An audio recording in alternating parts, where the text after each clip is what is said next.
Mummy makeover এটা একটা common term এখন হয়ে গেছে প্লাস্টিক সার্জনসদের কাছে। মমি মেকওভারের জন্য পেশেন্টসরা আসে।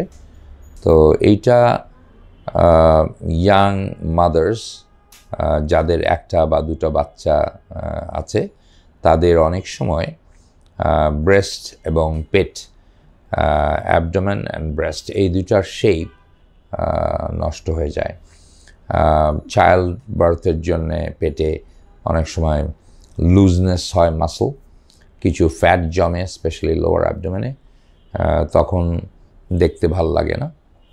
আর ব্রেস্টেও বেশ খানিকটা চেঞ্জেস আসে চাইল্ড বার্থের সময় এবং ল্যাকটেশন বা বুকের দুধ খাওয়ানোর পর। তো সব কিছু মিলিয়ে দেখা যায় যে ব্রেস্টের শেপটা, অ্যাবডোমেনের শেপটা দুটাই আগের মতন আর নেই। তখন এই ইয়াং মাদার্স যারা একটা বা দুটো বাচ্চার মা, এরা প্লাস্টিক সার্জনদের কাছে আসে ফর বডি রিশেপিং। তো এখানে আমরা তখন একই দিনে ব্রেস্ট আপলিফট করে দিই, যেটা ঝুলে যায়।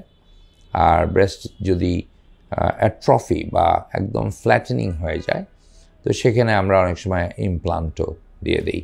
So breast augmentation by breast implant অথবা শুধু ব্রেস্ট আপলিফট বা ম্যাস্টোপেক্সি এই ধরনের কাজ আমরা করে দিই ব্রেস্টের রিশেপিংয়ের জন্যে। আর অ্যাবডোমেনের জন্যে আমরা টামি টাক সার্জারি করে দিই। টামি টাকের মধ্যে লোয়ার অ্যাবডোমেনের যেই বাড়তি ফ্যাট সেটা আমরা লাইপোসাকশন করে ফেলে দিই এবং আপার অ্যাবডোমেন থেকেও, সাইড ওয়েস্ট থেকেও কিছু ফ্যাট কমিয়ে ফেলি বাই লাইপোসাকশন। আর মাসলগুলো যেগুলো লুজ হয়ে যায় সেই মাসলগুলোকে আমরা স্টিচিং করে টাইট করে দিই এবং স্কিনটা আমরা নিচের অংশের যেই আম্বেলিকাস বা নাভির নিচের অংশের স্কিনটা ছেটে কমিয়ে ফেলি এবং আপার অ্যাবডোমেনের স্কিনটাকে আমরা টেনে দিই। তখন স্কিনের শেপটা, অ্যাবডোমেনের শেপটা সুন্দর হয়ে আসে, আর তখন অ্যাবডোমেনের শেপটা সুন্দর হয়ে আসে আর স্কিনটাও টাইট হয়ে যায়। আর নাভিটা আমরা নতুনভাবে আবার তুলে দিই ঠিক জায়গা মতন। তাহলে আফটার দ্য টামি টাক তখন পেটের শেপটাও ফ্ল্যাটেন্ড হয়ে আসে এবং বাড়তি চর্বিগুলো থাকে না, ওয়েস্ট লাইন কমে যায়, কাপড় পরে স্বাচ্ছন্দ্য ফিল করে।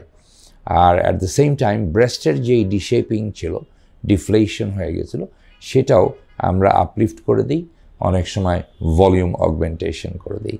তো দুটো জিনিস একসাথে আমরা যখন একই দিনে একই অ্যানেস্থেশিয়ার মাধ্যমে করে দিই তখন এটাকে আমরা মমি মেকওভার বলি। তো আজকাল এই মমি মেকওভারটা বেশ কমন একটা প্রসিজার হয়ে গেছে। একই দিনে আমরা দুইটা কাজ করে দিলে পেশেন্টদের সেলফ কনফিডেন্সটা ফিরে এবং ওর জীবন চলাটা অনেক ইজিয়ার হয়ে যায়। নিজের মধ্যে যেই হীনমন্যতাটা কাজ করে অনেক সময় সেটাও কেটে যায়।